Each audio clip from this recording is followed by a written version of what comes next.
Hey everybody, I'm Jake Lyon. And I'm Owen. And today we're taking a look at another strange little piece of plastic here, a little album by a band called Tricycle. Now if you're looking for some good 60s psychedelic pop, these are your guys right here, let me tell you. You can't deny looking at those fellers. They must be a quality band of quality musicians. It's one of my favorite records, but I'm not sure if that's in a good way or not. I know I'll never get rid of it because it's what I judge my bad music by. You can get a good look at the whole group here, and I'll read a few. Well, let's start out with the Tricycle. When a group of 4 good-looking young men get together and play and sing, it's hardly an event. But when the Tricycle do, it is. In an era swamped with gimmicks and tinsel, it's a refreshing change to be enveloped in the dynamic spell woven by the driving, pulsating sounds of the Tricycle. The Tricycle are all originally... Oh, I don't need to put it down. But, so, I don't know if this is a joke band or if these guys take themselves seriously. Because half of their songs are like beefed up nursery rhymes. And then half of them are ripping guitar riffs from Jimi Hendrix and Cream and then singing about Simon Says. If it's serious, they take a lot of drugs. If it's serious, then they must take themselves seriously, whether other people do or not. Here's a few of the group descriptions here. We've got Art Brooks on rhythm guitar, bass, and vocals. Affable Art fronts the Tricycle and always keeps the audience happy. A penetrating and impressive performer who doesn't let up. Bob Chirilli, drums and vocals. Bob is an intense worker and a superlative singer, in addition to being a powerful drummer, constantly enthusiastic and electrifying. Frank White, lead guitar and vocals. Frank is a musician of... I should be showing you these guys, but I can't do it while I read. Is an undeniable prowess and creativity. He never fails to stimulate and sustain an ardent reaction. And then John Tricozzi. Here's John Tricozzi, my organ idol. He explodes into each number with delight. He's a versatile musician and a dynamic vocalist of terrific vitality. Now, it's plenty of adjectives for all of them, if you ask me. But a little overboard. Now that you have expectations, we should probably play a song. I'll let you hold the cover there. I think. Do you want us? Well, let's go side one. Lemonade. Yes, side one. We'll start with Lemonade Parade here. This is track 2. Quality track. Concentrating. Well, we gotta get it close. I don't think it matters that much. Not that much, but let's have a listen to Lemonade Parade.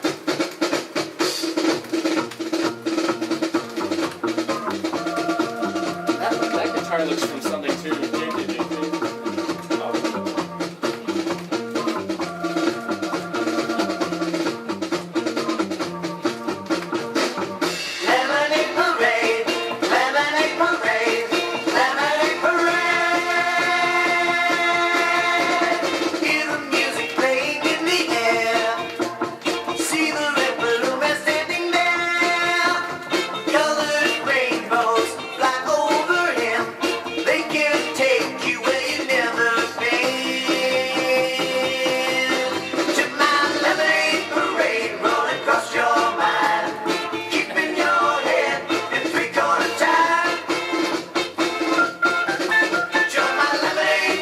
I had to wait for that organ lick, because all of the organ licks in between are like, you know, what am I thinking of? Hot cross buns, and they go back in the song and they'll break out and it'll be like, you know, do do do do do do do do do do do do. And then the other thing they always do are those long, you know, vocal holdouts, like Lemonade Parade. Half the songs will just, it's like three bars, and then the last bar holds out. And it's every song, most every song. I don't know. So, but Let's take a look at another song here. Was Simon Says one of the ones you wanted to listen to? Or? That was the Jimi Hendrix one. Yeah, Simon Says is sort of... It's the last one on side one. Last one, side one. See, you know, you can tell by looking at a record it has a lot of small bands, and then the last band is big. That's usually a reason I'll pick up a record if they have a big long band on it, but when it's a big long band of Simon Says...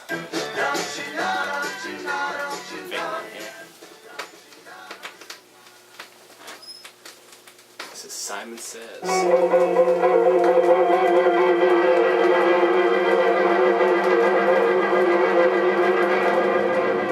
Never knew Simon to be such a dark character.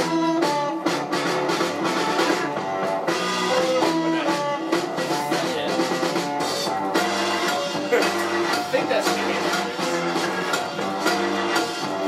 Fox, I'm pretty sure. I like to play a game that is so much fun, and it's not you gotta rock out to tunes like this. I mean, it's all about holding up to that.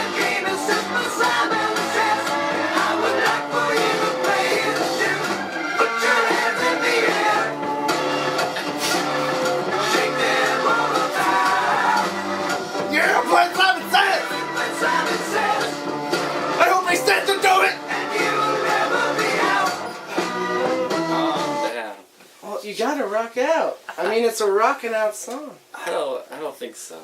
Well, when you start out with Foxy Lady, you're expecting people to spin. That wasn't rocking out. That was like Psycho. That's how I rock out. Then I guess it was rocking out. You just don't go to very many concerts with me. Probably a good thing. Probably. So we've got another song on here. Which comes first? It's a Game or It's a Game comes first. Is that your favorite one? I believe it would be. It's all over the place. This is Owen's favorite pretty track. much just like the start, actually. What are we looking at? Number 3? 3. Well, I'll make sure not to miss the start then.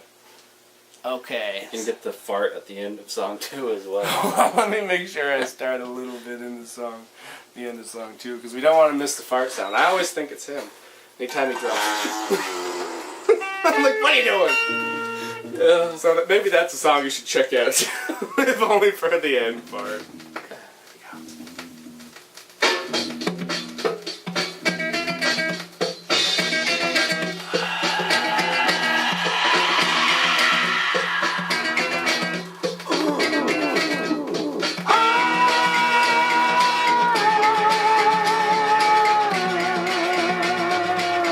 You hear a little white room in here? It's in there.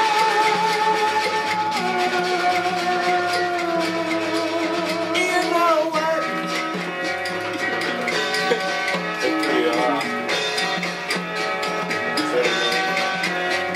Lyrics kick in eventually, but I don't know if do you like, is there any of the lyrics that it's good to hear them coming if they come in time. It's a little organ that's not... Mary had a little lamb. Maybe they were trying to be a kids band as well. I don't know. Appeal to multiple audiences. Well, as you can imagine, the lyrics are... I don't know if they're that playful on that one, but There might be just hidden stuff in here. hidden messages. Simon Says. Well, we've got one more track, but... It's the one you wanted. Yes, but maybe we should play out with that one as well. They pretty much have an expectation what's going to happen to that track. So, you know, Lemonade Parade, maybe there's a hidden message in there. Simon Says, I think that we could have some musical analysts take a listen to this record and figure out something concrete about it, like using Jimi Hendrix's guitar licks, and then having a song about Simon Says takes the concept of Simon Says, and so somehow it merges it to some part of Jimmy's life. And if we look intently at both Jimmy's life and this song, we may find somewhere where he was like a boy responding to Simon Says in the recording industry, or, you know, I think it requires further consideration, and they need to re-release this record so we can all consider this record, figure out what every song means. I mean, it's deeper than the Beatles, I think, if you ask me. Maybe they just drank the Kool-Aid.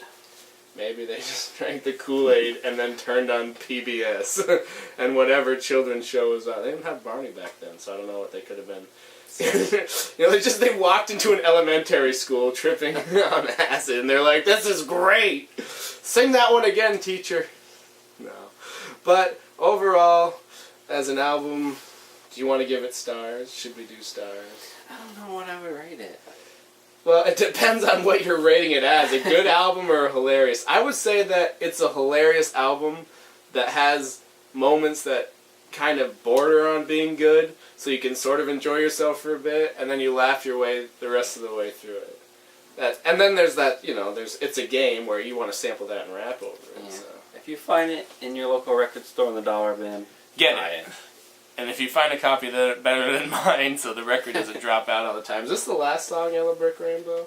It's the one right after it's so 4. Number 4, let me count the bands. 1, 2. Okay, we're going to drop into Yellow Brick Rainbow, and I don't have a sandwich to eat today, so we'll just have to...